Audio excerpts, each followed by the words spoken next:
Red lights flashed across the sleek bridge of the Luminarian ship Starsong **. Captain Ilara gripped her command chair as another blast rocked the vessel. Her pale blue skin glistened with sweat, four-fingered hands shaking as she tried to keep calm.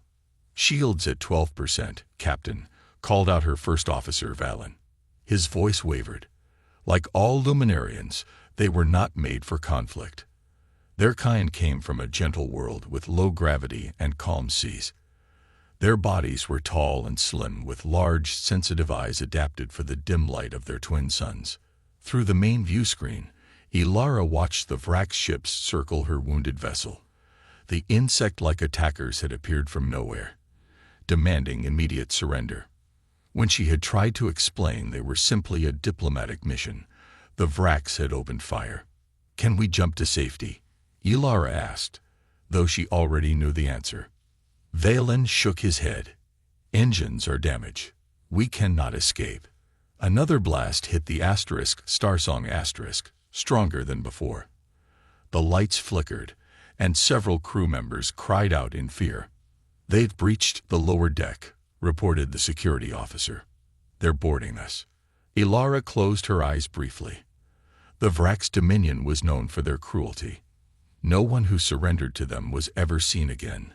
Her ship carried 30 diplomats and crew. All would be taken or killed. And after that, the Vrax would likely target their homeworld. "Send a distress call," she ordered. "All frequencies."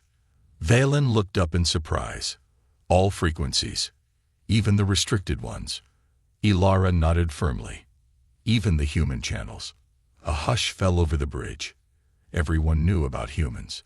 The galactic community had only discovered them 3 decades ago, and most species kept their distance. Humans came from what scientists called a death world, a planet with crushing gravity, deadly radiation, extreme weather, and countless predators. To survive such conditions, humans had developed incredible strength, endurance, and an alarming capacity for violence. Most Luminarians believed it was safer to avoid contact with such dangerous beings. "Captain, are you sure?" Valen asked quietly. Another explosion shook the ship. The emergency lights blinked on as the main power failed. "We have no choice," said Ilara. "Send the call." Valen moved to the communications panel and began broadcasting. His voice trembled as he spoke. "To any vessels within range. This is the Luminarian diplomatic ship Starsong **. We are under attack by the Vrax Dominion. They have disabled our engines and are boarding our ship. They show no mercy. Our people have never harmed anyone. Please, if anyone is listening, help us." The message repeated, beaming outward through space in all directions. "Now we pray someone friendly hears us first," Ilara said softly. 2 decks below, the Vrax cut through the final door. The insectoid warriors stood nearly 7 feet tall, their hard exoskeletons gleaming under the ship's emergency lights. They carried plasma cutters and shock prods, weapons designed to cause pain before death. On the bridge, Ilara organized her remaining crew. "Seal the central chamber. Move everyone inside. It's our last defensive position." As they worked, a small light blinked on the communications panel. "Someone received our signal," Valen said, surprise in his voice. "Who?" Ilara asked.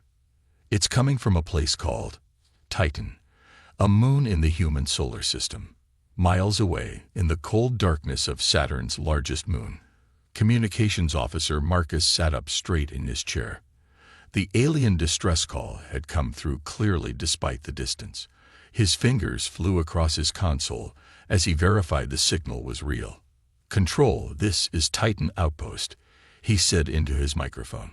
"We've picked up a distress call from a non-human vessel under attack. Forwarding the message now." In his small monitoring station, Marcus had no way of knowing he had just set in motion events that would change the galaxy. He simply did what humans had always done when hearing a cry for help. He responded. Within minutes, the message reached Earth Fleet Command. where Admiral Thomas was about to discover just how far humanity would go to protect those who couldn't protect themselves. Admiral Thomas stood tall in the center of Earth's Defense Council chamber. The room was quiet as the recording of the alien distress call played again. The fear in the voice was clear, even across the language barrier. "The signal is authentic," said Thomas. His weathered face showed concern. "This Luminarian ship is under attack, and they've reached out to us for help." Around the circular table sat 12 council members. Each represented a different part of Earth's united government. Some looked troubled, others skeptical. "We know very little about these Luminarians," said Councillor Rivera. "And we know even less about their attackers, these Vracs. This could be a trap." Thomas nodded. "It could be. But our scouts have observed the Vracs before. They're an expanding empire that preys on weaker species. We've kept our distance until now, but this attack happened only 3 light years from our outer colony." Intelligence Director Olivia stepped forward. Her uniform was crisp, her expression serious. She tapped a screen, and a holographic map appeared in the center of the room. "The Vracs Dominion has conquered 3 star systems in the past Earth year," she explained.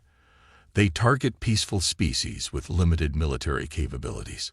The Luminarians are known for their art and science, not their weapons." "Why should we get involved?" asked Councillor Wu. "Humanity has only been part of the galactic community for 30 years. Many alien species still fear us because of our world's high gravity and our physical strength. If we show aggression now, it might confirm their fears." The room fell silent. It was true that humans were viewed with caution by most alien races. Earth's harsh conditions had created a species that was stronger, faster, and more durable than most galactic citizens. What was normal for humans seemed frightening to others. Admiral Thomas walked slowly around the table. "I understand your concerns, but consider this. Every species out there thinks we're dangerous barbarians because we evolved on a high-gravity, radiation-bathed death trap of a planet." He paused, looking each council member in the eye. "Maybe it's time we show them what humanity's strength is really for." "What do you mean?" asked Councillor Rivera. "On Earth, throughout our history, the strong have had a choice, to oppress or to protect," Thomas said. "We've learned, through centuries of struggle, that true strength lies in defending those who cannot defend themselves."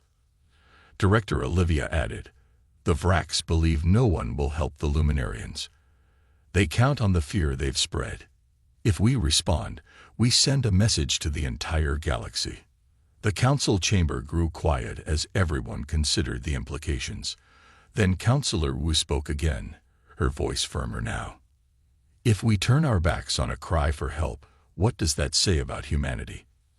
Our ancestors didn't build starships so we could hide when faced with bullies." One by one, the council members began to nod in agreement. "Very well," said the council president. "Admiral Thomas, you have your authorization. What forces do you need?" Thomas straightened his shoulders. "The 5th Fleet is ready to deploy. Our newest ships can reach the coordinates within 12 hours. Will that be enough?" someone asked. Thomas smiled slightly. "The 5th Fleet has never been tested in real combat, but it was designed to protect Earth against any threat. 20 ships, 5,000 crew, and 300 Marines in powered combat armor. If that's not enough, nothing will be." The vote was quick and unanimous. Within 30 minutes, orders flashed across the solar system. Ships broke orbit from Mars, Earth, and Jupiter's moons. The massive battle cruiser Thunderchild led the formation, its engines flaring blue against the blackness of space. On the bridge of the Thunderchild Captain Jack watched his crew prepare for their first real mission. "All ships report ready, Captain," said his first officer. Jack nodded. "Tell the fleet to prepare for jump. Our priority is reaching those coordinates before it's too late." The navigator looked up from her station. Course plotted. Jump drives charged. Jack took a deep breath. No human fleet had ever engaged in battle with an alien force. Today would make history, one way or another. "Jump," he ordered. The stars blurred as the human fleet leaped into the unknown, racing to answer a desperate call for help. The human warship Thunderchild tore through space, emerging from its jump with weapons ready. Captain Jack stood on the bridge, his eyes fixed on the main screen. Before them floated the elegant but badly damaged Luminarian vessel. 3 smaller wrack ships clung to its hull like parasites. "Life signs?" Jack asked, his voice calm despite the tension around him. Sensor Officer Reed studied her screens, fingers moving quickly. Faint readings from what appears to be the central chamber. Most of the ship is open to space. The attackers have broken into all decks. And the wracks. At least 30 life forms moving through the ship. They're hunting down survivors. Jack made his decision quickly. Prep the boarding teams. Full combat loadout. On the lower decks of the Thunderchild Marine Commander Alex suited up with her team. The powered armor enhanced their already considerable human strength. What might seem heavy and bulky to other species felt natural to humans who had evolved under Earth's crushing gravity. "Remember," Alex told her Marines, "we're here to save lives. The Luminarians are fragile compared to us. Be gentle with them, but show no mercy to the attackers." The 20 Marines nodded, their faces serious behind clear helmet visors. Most had never seen an alien up close before, let alone fought one. But they had trained for this moment. "Drop pods ready," came the announcement over the speakers. The Marines entered the small armored capsules that would launch them directly onto the alien ship. Captain Jack's voice came through their comms. "You have 10 minutes until the rest of our fleet arrives. Clear a path to the survivors." Alex checked her weapon one last time. "Understood, Captain. We won't let you down." The drop pods launched, streaking across the short distance between ships. They slammed into the Luminarian vessel's hull, burrowing through the already damaged sections. With explosive bursts, the pods opened, and humans emerged into the alien corridor. Alex took point, scanning ahead with her helmet sensors.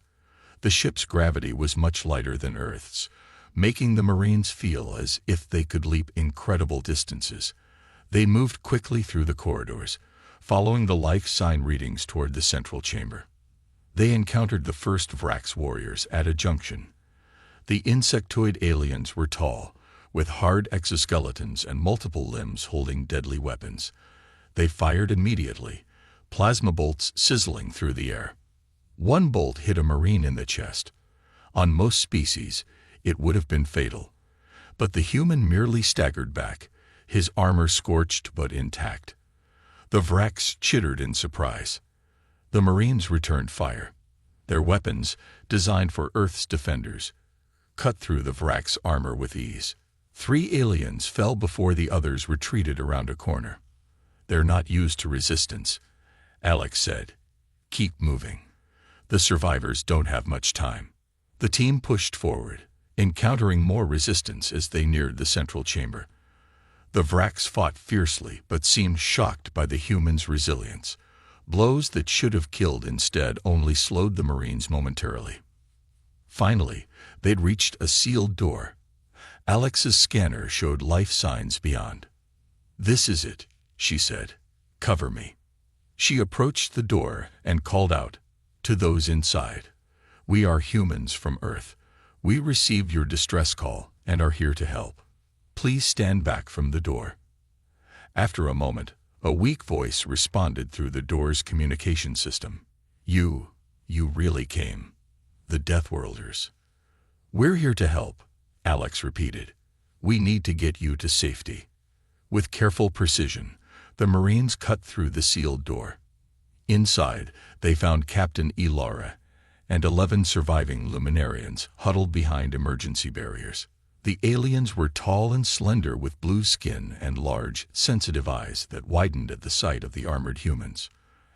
Alex removed her helmet, showing her face to the survivors. Ilara stepped forward cautiously, her movements weak from injury and lack of oxygen. "You're so solid," the Luminarian captain said in wonder. "They told us Deathworlders were dangerous." "We can be," Alex replied honestly. But right now, that danger is pointed at those who attacked you. A loud explosion echoed through the ship. More wracks were coming. We need to move, Alex said, replacing her helmet. Captain Jack is waiting for us. Can your people walk? Ilara nodded. We will manage. Stay behind us. Alex ordered her team. Form a protective ring around the civilians. We're going home. As they began their retreat, the Luminarians watched in awe as the human Marines effortlessly carried their wounded and blocked attacks with their own bodies. These creatures from a world of death had come to bring life. For the first time since the attack began, Ilara felt hope. The Luminarian survivors huddled in the medical bay of the human ship Thunderchild*. To them, everything felt heavy and solid. Earth vessels were built to withstand pressures that would crush most alien craft. Captain Ilara sat on an examination table as a human doctor gently treated her wounds. She watched in wonder as the rest of the human fleet arrived. 19 massive warships appearing one by one, their weapons bristling along armored hulls. I never expected such a response, she said quietly. The doctor smiled. When someone calls for help, we answer. Admiral Thomas arrived on the Thunderchild*. An hour later, Captain Jack led him to a conference room where Ilara waited. The Admiral was tall even for a human, with gray hair and a face that showed years of command. Captain Ilara, he said, bowing slightly. I'm Admiral Thomas of the United Earth Defense Force. I'm sorry we didn't arrive sooner. Ilara stood shakily. On her world, she would be considered tall, but next to the humans, she felt small and fragile. You saved my crew when no one else would, she replied. My people owe you a debt we can never repay. Thomas gestured for her to sit. Tell me about these wracks. Why did they attack you? Ilara's large eyes dimmed with sadness. The Vrak's dominion believes that strength gives them the right to take whatever they want. My people are diplomats and artists. Our homeworld has low gravity and gentle weather.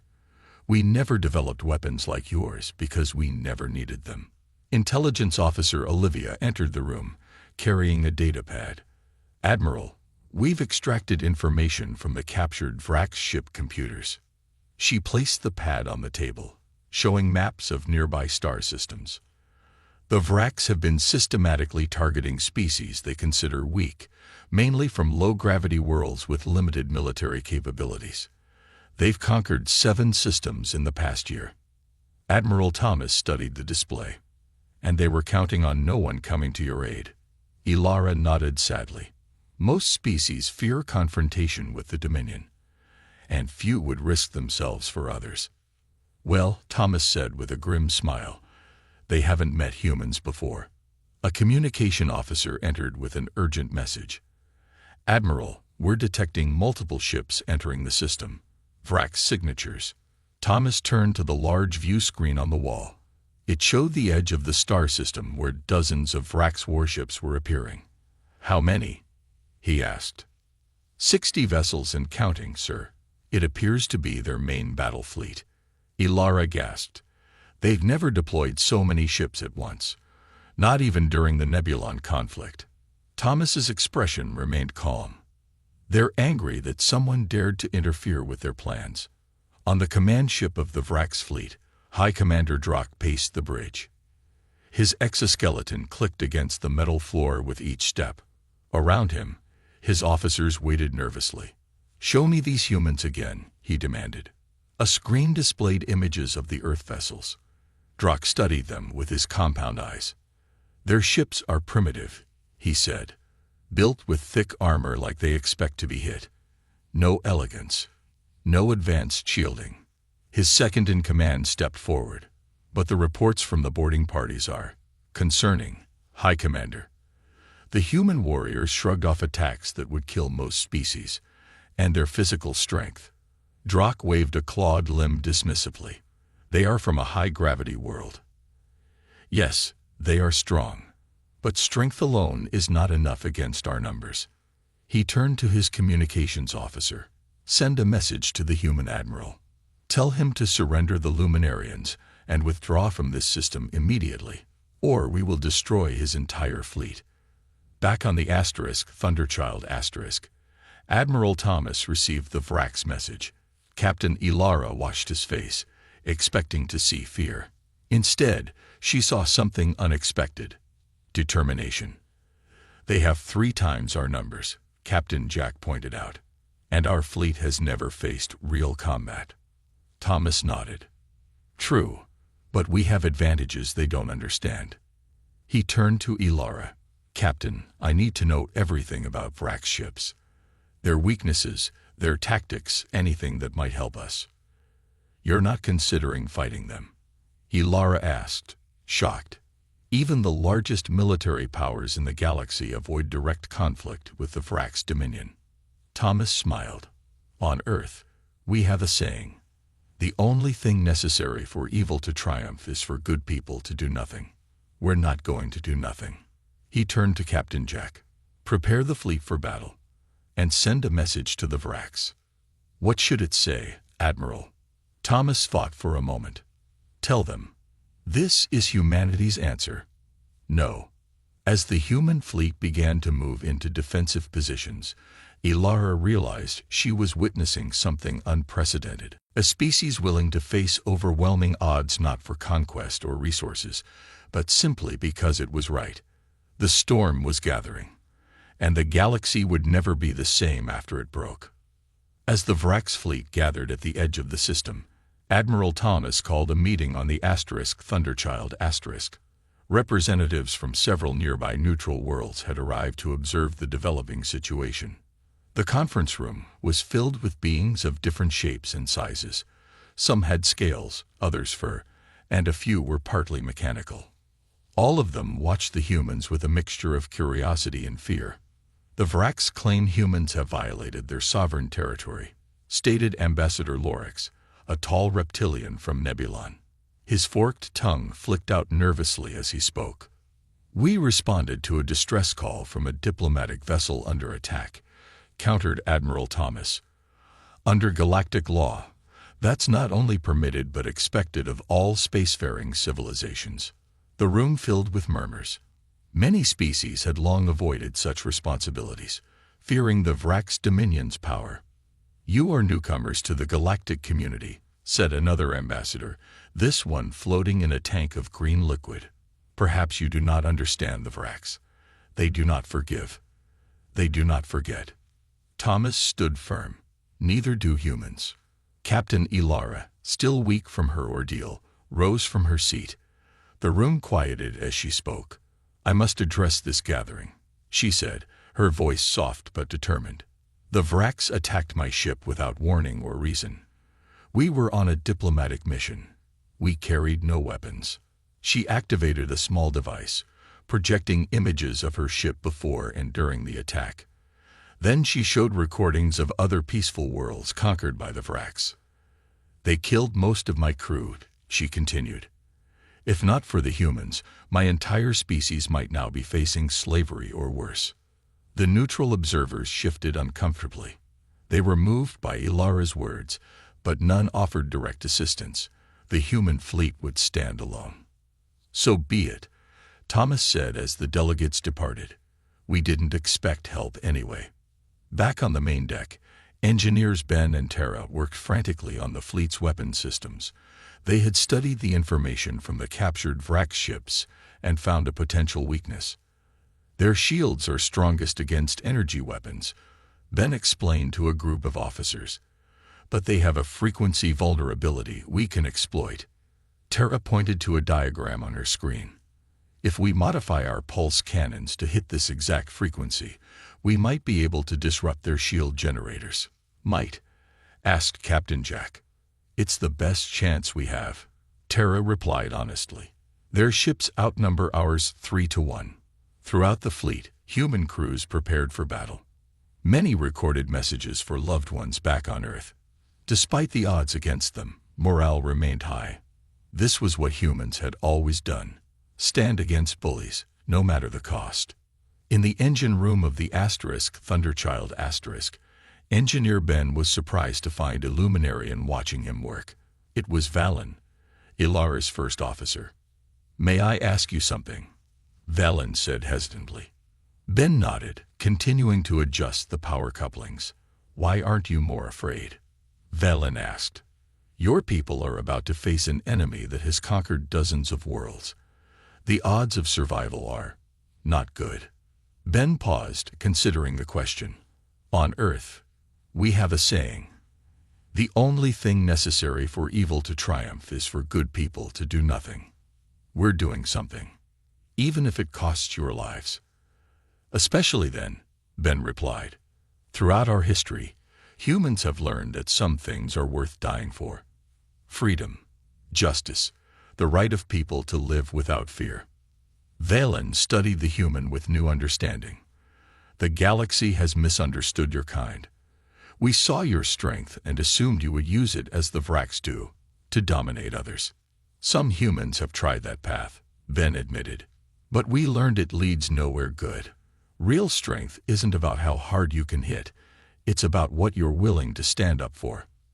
An alarm sounded throughout the ship. The Vrax fleet was advancing. On the bridge, Admiral Thomas reviewed the battle plan one last time. The human ships were positioned to protect the damaged Luminarian vessel. Each captain knew their role. "They'll expect us to keep our distance," Thomas told his officers. "To fight cautiously because we're outnumbered." "But that's not what we're going to do, is it, sir?" asked Captain Jack with a slight smile. Thomas shook his head. "Humans have never won by being predictable. The Vrax think they understand us because they've studied our biology. They know we come from a high-gravity world with natural disasters and predators." He pointed to the tactical display showing the approaching Vrax fleet. "What they don't understand is that those challenges didn't just make us physically strong. They made us stubborn, determined, unwilling to give up even when the odds seem impossible." The communications officer turned from her station. "Admiral, the Vrax are broadcasting their final warning. They demand our immediate surrender." Thomas straightened his uniform. "Send our reply." "Sir, just this. This is humanity's answer." The fleet moved forward to meet the enemy. The Vrax fleet advanced with overwhelming confidence. Their ships formed a perfect attack pattern. Countless weapons aimed at the much smaller human force. On the main Vrax command ship, High Commander Drock watched with satisfaction. "The humans refuse to surrender," reported his second-in-command. "Of course they do," Drock replied. "New species always believe they are special. They will learn as all others have learned." He activated the ship-wide communication system. "All vessels, prepare to fire on my command. Target their flagship first." Aboard the human vessel Thunderchild*, Captain Jack stood calmly on the bridge. His crew worked at their stations with focused intensity. No one spoke of fear, though all felt it. "The Vrax fleet is in range, Captain," reported the weapons officer. Jack nodded. "Tell all ships to hold position." On the main view screen, the Vrax ships grew larger. They were sleek and deadly, built by a species that had conquered dozens of worlds. In contrast, the human ships were blocky and thick-hulled, designed to withstand the harshest conditions. "They're powering up weapons," warned the sensor officer. Jack took a deep breath. "Steady. Wait for the Admiral's signal." On the fleet command ship, Admiral Thomas watched the tactical display. The Vrax had arranged their ships exactly as expected, a standard formation designed to overwhelm enemies at a distance. "They think we'll fight like everyone else," he said quietly. Then into his comm, "All ships, execute Thunderbolt protocol. Now." Throughout the human fleet, engines flared bright blue. Instead of holding position or retreating, the Earth vessels surged forward at maximum speed, directly toward the heart of the Vrax formation.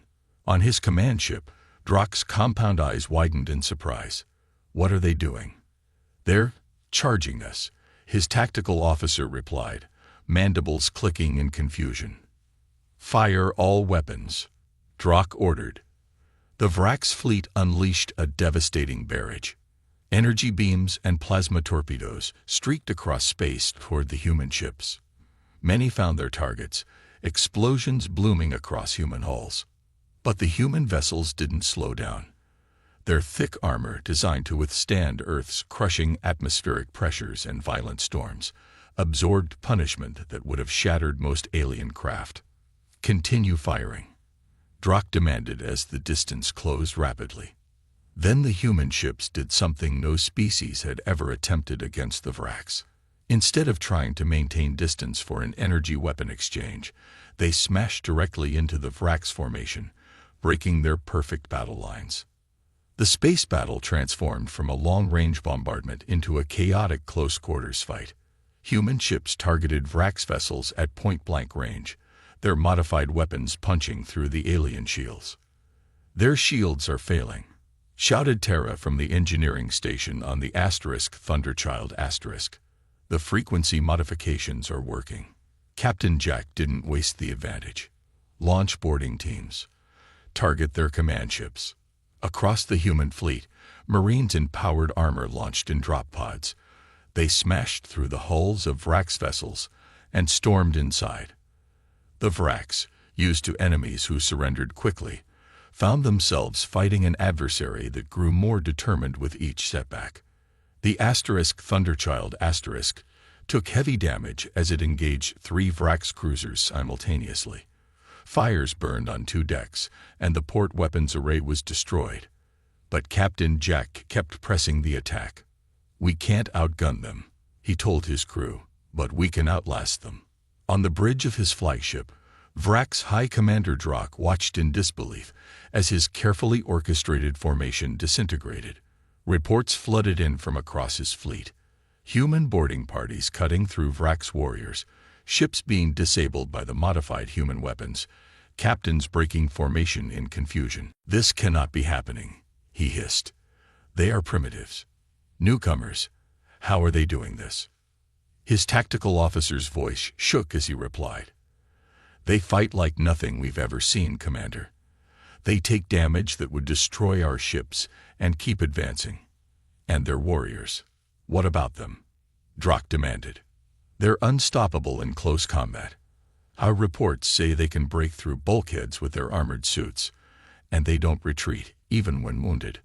For the first time in his long military career, Drock felt a sensation he could not immediately identify. After a moment, he recognized it. Doubt.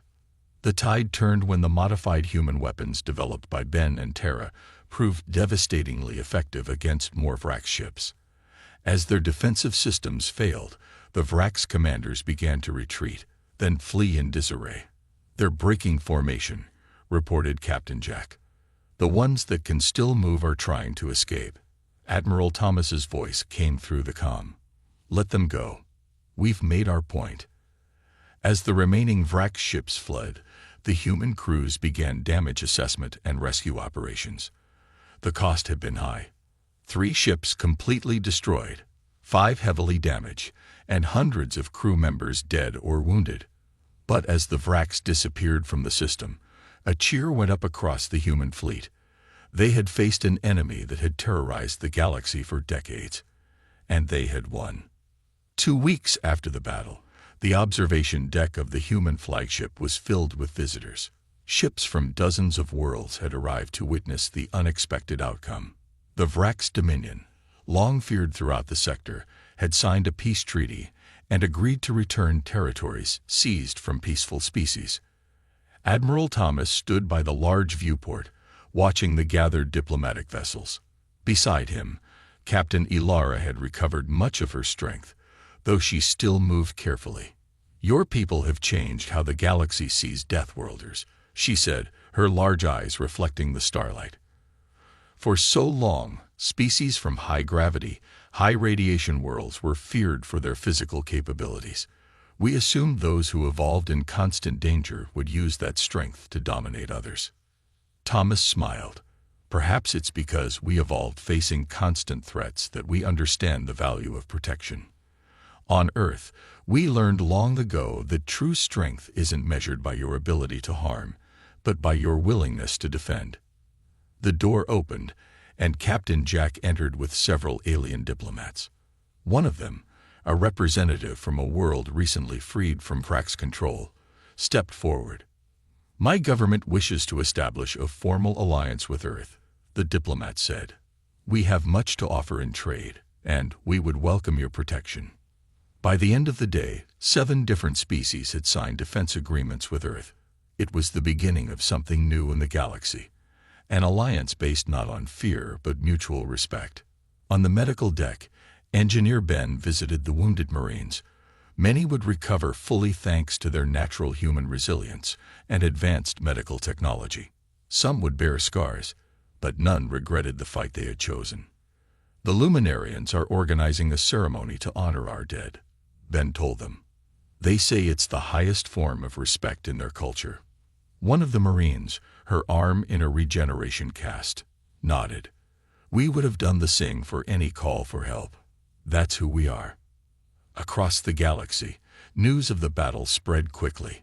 The term Deathworlder took on a new meaning in galactic language, no longer a slur describing dangerous barbarians, but a term of respect for those willing to fight when diplomacy failed.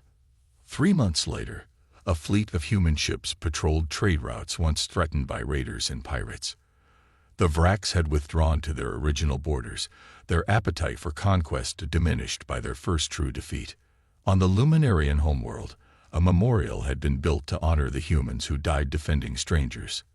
The graceful blue spire reached toward the stars, inscribed with the names of the fallen, and a simple message: "They came when we called." Admiral Thomas attended the dedication ceremony alongside Captain Ilara. Hundreds of Luminarians gathered to pay their respects, their slender forms bowing in the planet's gentle gravity. After the formal speeches, a young Luminarian child approached a human Marine who stood at attention near the memorial. The Marine, Alex, had recovered from her wounds but still carried a slight limp. "Were you afraid when you fought the Vrax?" the child asked, looking up with curious large eyes. Alex knelt down to be at eye level with the child. "Of course I was afraid. Everyone feels fear." "Then why did you fight?" "Because some things are more important than fear," Alex answered simply, "like making sure people can live in peace." The child considered this, then offered Alex a small flower with delicate blue petals. "Thank you for being scary for us, instead of to us." Alex accepted the gift with a smile. Around them, humans and Luminarians spoke together, building the foundations of friendship that would soon extend to other species. Engineers exchanged ideas, artists shared cultural works, and diplomatic teams planned for a future where cooperation replaced conquest. On the edge of Luminarian space, a monument now floated where the battle had taken place. It was a simple marker, visible to any ship passing through the system. The message, transmitted in multiple languages, was brief but powerful. Here, the people of Earth stood against tyranny not for gain or glory, but because they heard a call for help and answered. "May all who pass this place remember, true strength protects." And throughout the galaxy, the meaning of Deathworlder was forever changed. The research vessel Starlight drifted silently through the empty region of space.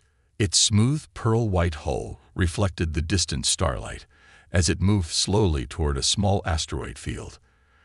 On the command deck, Captain Trell of the Luminar species stood looking at the main screen, his tall, slender body barely casting a shadow in the soft ambient lighting. "How much longer until we reach the signal source?" Trell asked, his large eyes blinking slowly. The Luminar evolved on a world with gentle breezes, moderate temperatures, and abundant resources. Their bodies were thin and fragile, with pale blue skin that had never needed to withstand harsh conditions. Officer Mira tapped on her control panel with long, delicate fingers. "We should arrive at the coordinates in about 20 minutes, Captain." The entire crew of 15 Luminar had been excited when their sensors picked up the strange signal 3 days ago. Their civilization had explored this sector of space for hundreds of years, but had never found evidence of another intelligent species. The signal was old and weak, repeating in a pattern that could only be artificial.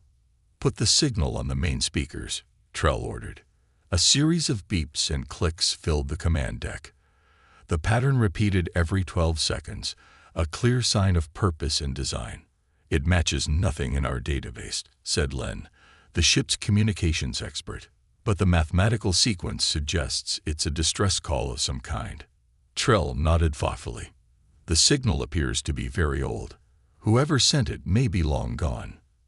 As the starlight approached the source, they found a small device floating among the asteroids. It was roughly cylindrical, made of materials unknown to the Luminar, and covered in strange symbols. The ship's robotic arm carefully brought it aboard into the examination chamber. The device appears to be at least 500 years old, Len reported after initial scans. But it's still operational, running on some kind of self-renewing power source. Can we decode the symbols? Trell asked. Our computers are working on it now. The mathematical patterns suggest it contains coordinates and some kind of message. After several hours of analysis, the ship's computer decoded part of the message. It contained coordinates to a distant star system and what appeared to be a plea for assistance. The device seemed designed to be found by any passing spacefaring civilization. We should send a response, suggested Officer Mira. If there are people still living at these coordinates, they might need help. Trell considered this carefully. The Luminar were a peaceful species who believed in helping others. Their gentle homeworld had taught them cooperation rather than competition. Prepare a message in the universal mathematical language, he decided. Include our own coordinates. If anyone is still monitoring this beacon, they should know someone heard their call. The ship's powerful transmitter sent the message toward the coordinates found in the ancient device. The signal raced through space at light speed, crossing vast distances toward a yellow star with a blue-green third planet. Unknown to the Luminar, this planet was classified as a Deathworld by galactic standards, a place with extreme gravity, unpredictable weather, dangerous radiation levels, and countless lethal predators. Any species that evolved there would need to be incredibly tough just to survive. 3 months later, as the Starlight continued its research mission in nearby systems, Officer Mira detected something unusual on the long-range sensors. Captain, there's a ship approaching at high speed, she reported, her voice filled with excitement. It's coming from the direction of those coordinates we sent the message to. Trell felt a wave of joy. First contact with another spacefaring species. This would be the greatest moment in Luminar history. Prepare the welcome protocols, he ordered. This is a historic day for our people. None of the Luminar realized that the approaching vessel, the U.S. Dauntless, was a heavily armed human military ship. And the humans aboard, evolved on their harsh death world, were unlike anything the gentle Luminar could possibly imagine. The U.S. Dauntless dropped out of faster-than-light travel with a flash of energy.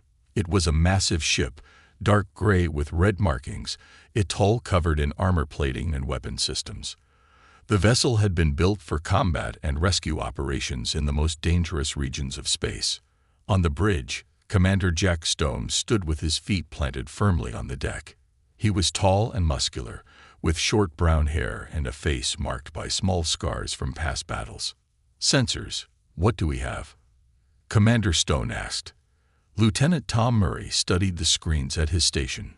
Sir, there's a vessel about 50,000 kilometers ahead. It doesn't match any known designs. Definitely not human. Stone nodded.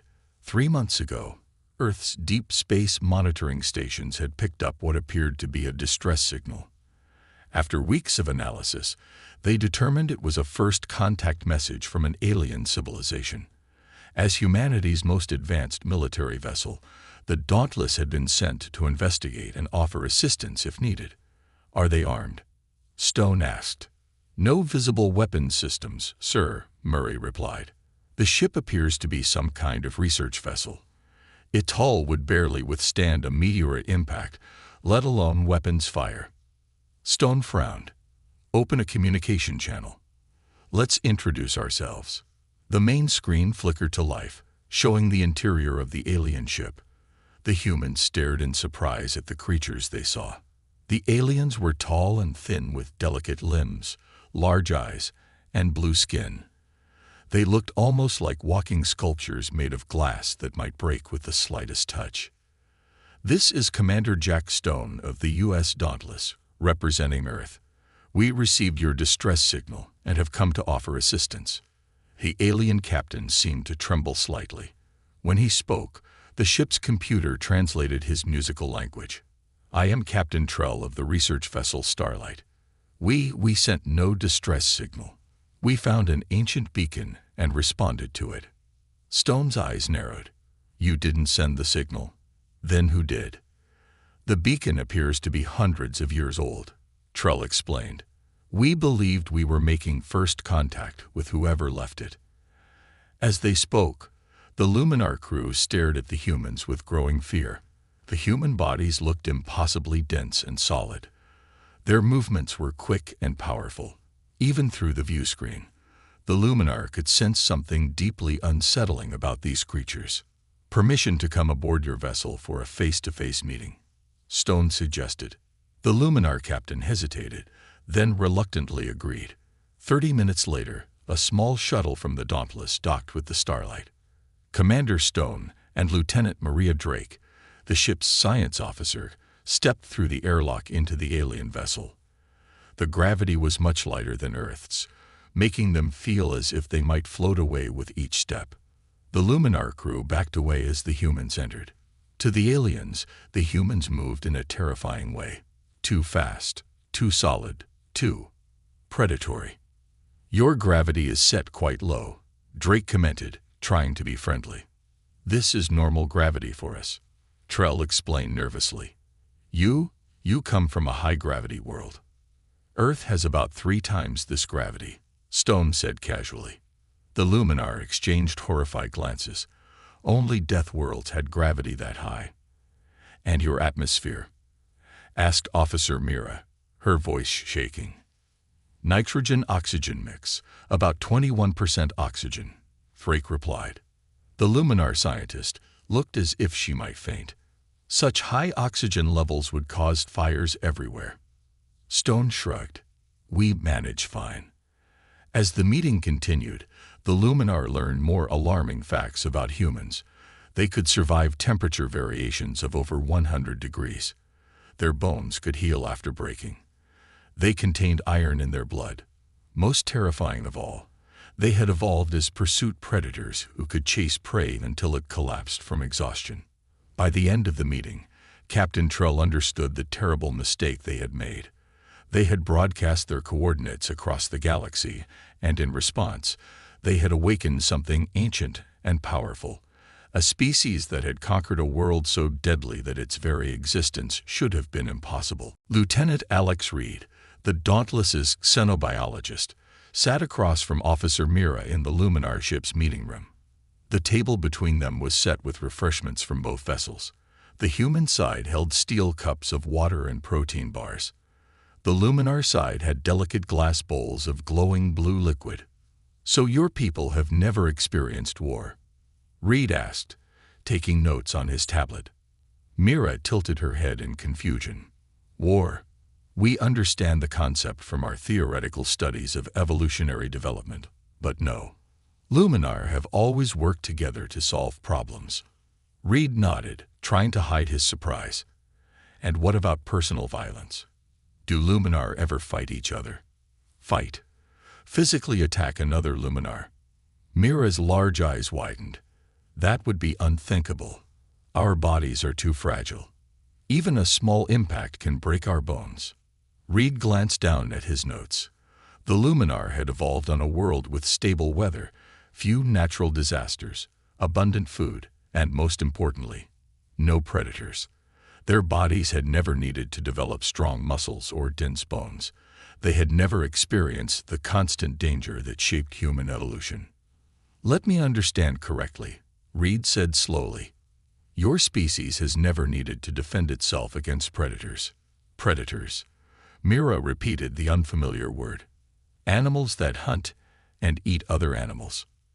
Mira's blue skin paled to almost white. "That is disturbing. No, our world has no such creatures. All life forms on our planet absorb energy directly from our sun or from mineral deposits. In another room, Commander Stone met with Captain Trell to discuss their societies. The differences became more alarming with each exchange. "You mentioned that humans can continue functioning after being injured," Trell said nervously. "Could you explain what you mean?" Stone shrugged.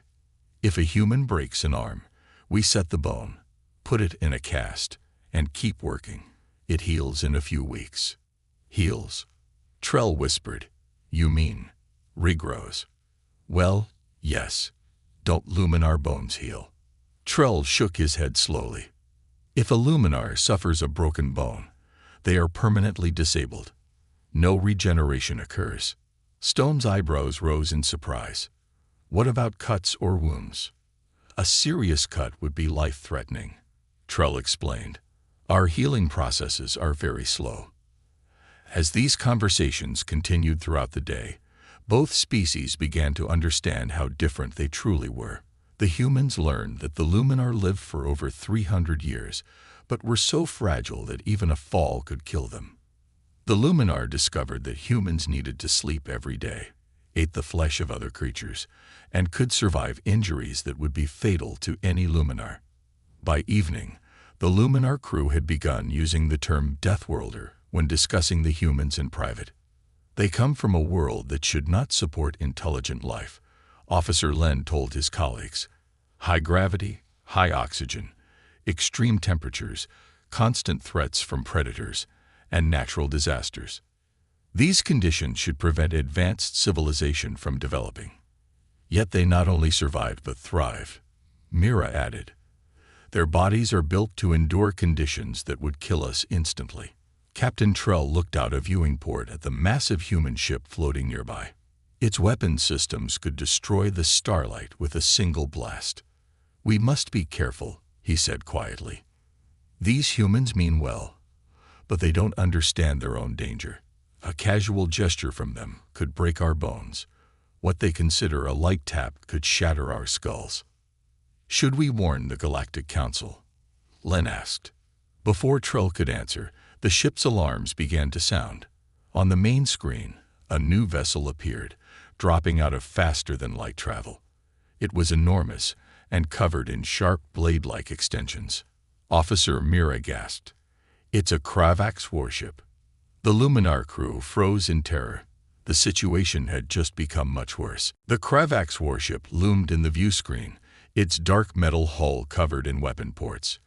The vessel was 3 times larger than the U.S. Dauntless and shaped like a predatory animal with sharp, forward-facing edges. "What is that?" Commander Stone asked, standing next to Captain Trell on the Luminar ship's bridge. "Kravax," Trell whispered, his voice shaking. "They are collectors." "Collectors of what?" "Resources, technology, payments, protection money," Trell explained. "They demand tribute from peaceful species. Those who refuse are destroyed." Stone's face hardened. "Are they here for you?" "Most likely. They visit our outer colonies every few months. We have never encountered them this far from our territory before." The communication system chimed, and the screen changed to show the interior of the Kravax ship. The alien that appeared made even the humans pause. The Kravax commander had thick gray skin with armored plates, 4 yellow eyes, and multiple arms ending in clawed hands. "Luminar vessel," the Kravax growled in a deep voice. "You have entered territory now claimed by the Kravax Empire. You will surrender your ship and all technology." Captain Trell stepped forward, trying to hide his fear. "We were not aware of any territorial claims in this region, Commander. We are on a peaceful research mission." The Kravax commander's upper eyes narrowed. "What is the other vessel? It does not match our records." Commander Stone moved into view. "I am Commander Jack Stone of the U.S. Dauntless, representing Earth."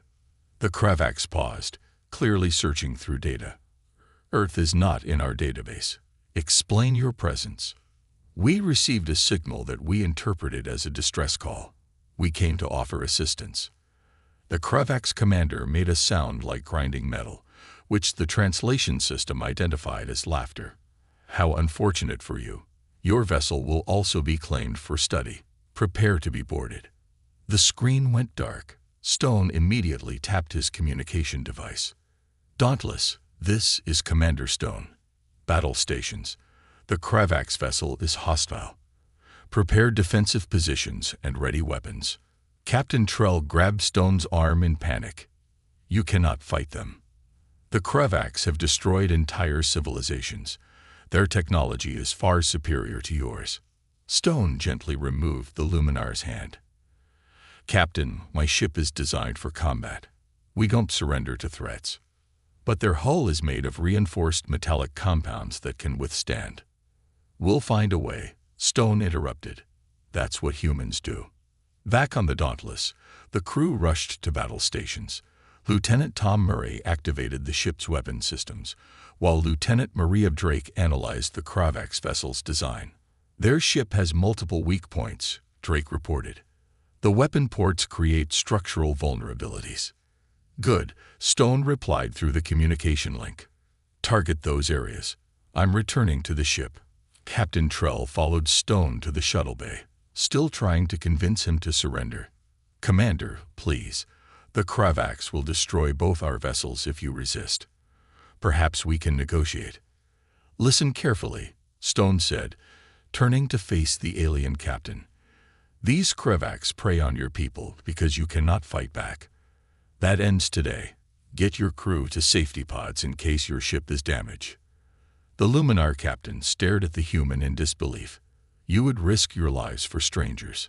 That's what humans do, Stone repeated simply. As Stone's shuttle departed, the Kravax ship fired its first shot. A warning blast that passed between the two vessels.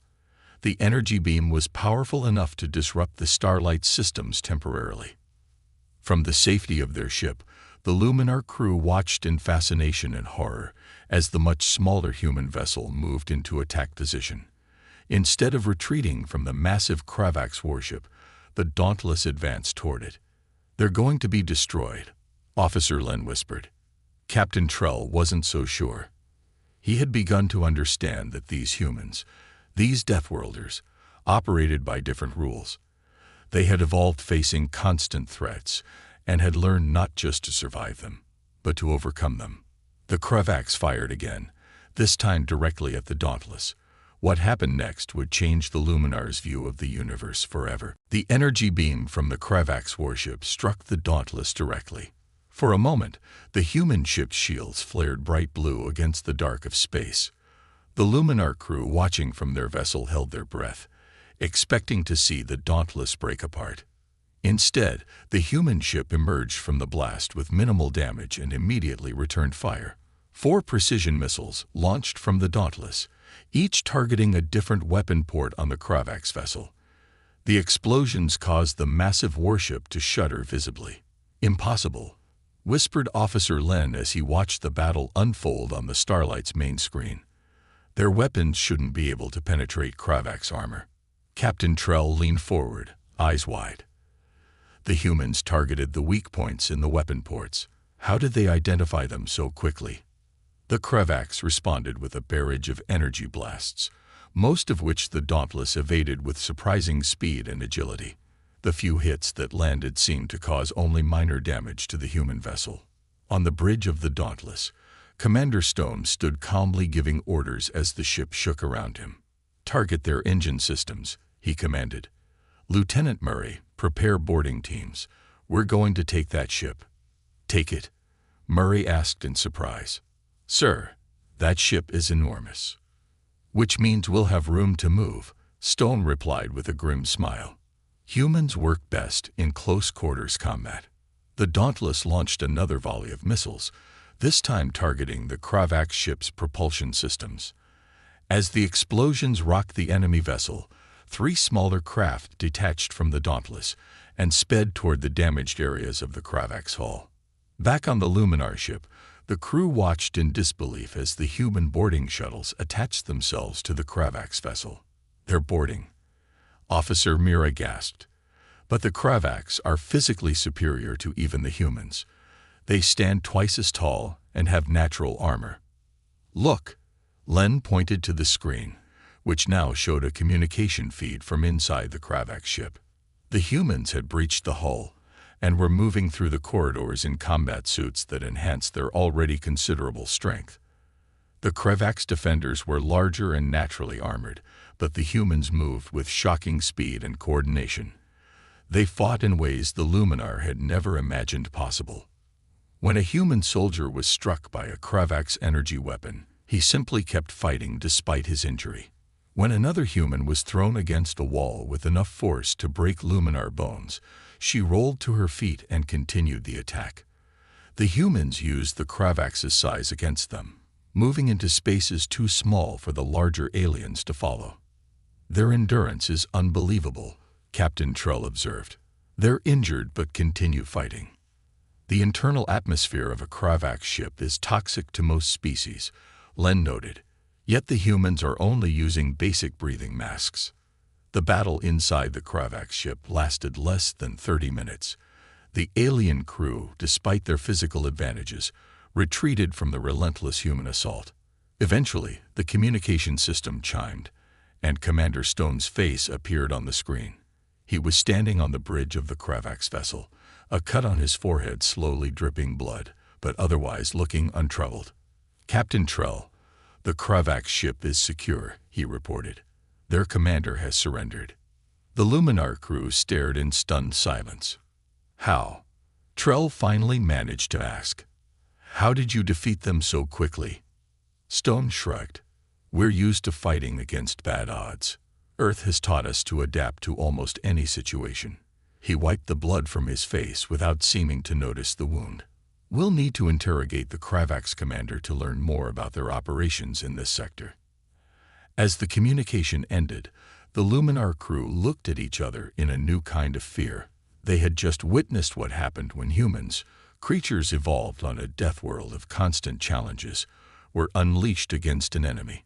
It was both terrifying and awe-inspiring. "We've awakened something ancient and powerful," Captain Trell said quietly. "The galaxy will never be the same." News traveled faster than light in the galaxy. Within days of the Kravax surrender, reports of the incident reached the central worlds of the Galactic Council. The grand meeting chamber on the neutral planet Nexus was filled with representatives from over 200 spacefaring species. The enormous circular room buzzed with worried conversations.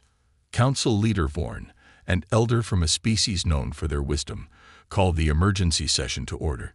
His 4 arms raised for silence as he addressed the gathered representatives. "We face an unprecedented situation," Vorn announced, his voice echoing through the chamber. "A previously unknown species has defeated a Kravax battle cruiser in direct combat. This has never happened before." The room erupted in shocked murmurs. The Kravax had terrorized the galaxy for centuries, demanding resources from weaker species and destroying those who refused to pay. No single civilization had ever stood against them successfully. Captain Trell of the Luminar, who witnessed these events, will now address the council, Vorn said. Trell stepped forward nervously. The past week had been the most stressful of his 300-year life. He had traveled to Nexus aboard the Dauntless, with Commander Stone and Lieutenant Drake accompanying him as the first human representatives to the Galactic Council. "Respected council members," Trell began, "the humans come from a planet called Earth.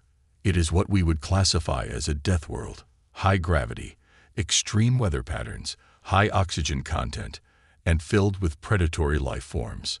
The humans evolved under these conditions, making them physically resilient in ways most of us cannot comprehend."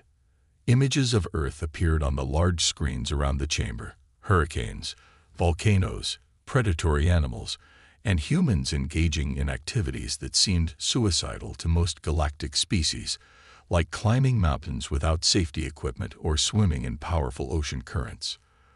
"Their bodies can withstand impacts that would kill most of us," Trell continued. "They can survive injuries, exposure to radiation, temperature extremes, and even limited exposure to vacuum. Most significantly, they can continue fighting even when seriously wounded." The council chamber grew quieter as the implications sank in. These humans were natural warriors in a galaxy of mostly peaceful species. A representative from a small world near Kravax territory stood up. What are their intentions? Will they replace the Kravax as the new oppressors? Before Trell could answer, the doors to the chamber opened, and Commander Stone entered with Lieutenant Drake. The human military officer walked confidently to the center of the room, seemingly unaffected by the stares of hundreds of alien beings. "Members of the Galactic Council," Stone said, his voice calm but powerful. "Earth has no interest in conquering or controlling other worlds. We came to this sector of space because we thought someone needed help. That's what humans do. We help those in need. And yet you took control of a Kravax warship by force," another representative pointed out. "We defended ourselves and the Luminar vessel against aggression," Stone replied. "From the Kravax, we have learned that dozens of peaceful species have been paying tribute to them for centuries. This ends now." The chamber filled with hopeful whispers. Many of the representatives came from worlds that suffered under Kravax demands. "Humanity wishes to join the galactic community," Stone continued. "We offer our protection to any world threatened by the Kravax or similar aggressors." Council leader Vorn studied the human carefully. "And what do you ask in return?" "Knowledge and friendship," Stone said simply. "Earth is young compared to your civilizations. We have much to learn." As the council debated late into the night, the fate of the galaxy hung in balance. Some feared these Deathworlders and the changes they would bring. Others saw a chance for true peace, protected by creatures evolved in conditions so harsh that they had become the most formidable species in known space. By morning, the decision was made. Humanity would be welcomed into the galactic community, not as conquerors, but as guardians. 6 months had passed since the humans first entered galactic society. The U.S. Dauntless floated in orbit around a small blue planet in what had once been Kravax territory. Through the main viewport, Commander Stone watched as supply ships delivered food and medicine to the planet below. "The locals seem much happier now," Lieutenant Drake commented as she joined him at the viewport. "Hard to believe they lived under Kravax control for over a century." Stone nodded. "Freedom looks good on them." In the short time since Earth had joined the Galactic Council, human ships had established a presence across dozens of systems once controlled by the Kravax. The aggressive species had withdrawn to their home systems, unwilling to face the Deathworlders in battle again. "Message from Earth Command," Lieutenant Murray announced from his station. 3 more ships are being sent to this sector. They'll arrive next week." Stone turned away from the viewport. "Good. We need the support." The door to the bridge slid open, and Captain Trell entered. The Luminar had been appointed as the official ambassador between humanity and the galactic community. Despite his initial fear of humans, he had grown comfortable around them, though he still flinched whenever they moved too quickly. "Commander," Trell greeted Stone, "the Council sends their regards. Your actions in this sector have been most appreciated." "Just doing our job," Stone replied. Trell smiled. The human phrase still struck him as strange. What other species would consider protecting strangers as simply doing their job? "The Council has received 17 requests from different worlds asking for human protection," Trell said. "Your people are becoming quite popular." Drake laughed. "Not with everyone. I heard the Vroom delegation call us uncivilized primates during the last meeting." "They fear what they don't understand," Trell explained. "Many species still struggle to comprehend how creatures from such a hostile world could be so kind." That evening, Trell joined the human officers in their mess hall. He watched in fascination as they ate their strange foods, plants and animals cooked together, while discussing their homes and families on Earth.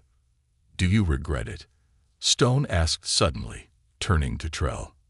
"Regret what, Commander?" "Activating that old beacon, bringing us into your galaxy." Trell considered the question carefully. In just 6 months, the balance of power that had existed for thousands of years had completely changed. Species that once lived in fear now walked freely. Trade routes that had been controlled by criminals were now safe to travel, all because the Luminar had accidentally summoned creatures from a death world. At first, I did regret it, Trell admitted. When I saw you fighting the Kravaks, moving through their ship like unstoppable forces, I was terrified. I thought we had traded one threat for something far worse. Stone nodded, understanding. But then I saw something I never expected, Trell continued. I saw humans risking their lives to protect others who couldn't protect themselves. I saw strength used not for conquest, but for defense. Around them, the human crew continued their meals and conversations, unaware of how extraordinary they seemed to the rest of the galaxy. Your people evolved in a world that tried to kill you every day, Trell said quietly. You became strong because you had to be.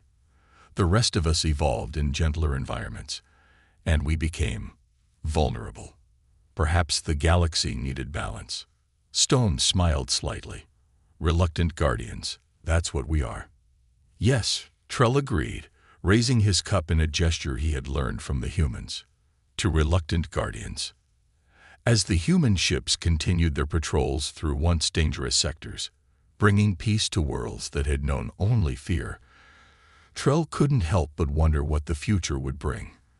The galaxy was changing, becoming safer for species like his own, all because they had accidentally awakened the most dangerous and most compassionate species the universe had ever known. Sometimes, Trell reflected, the most frightening mistake could become the greatest blessing.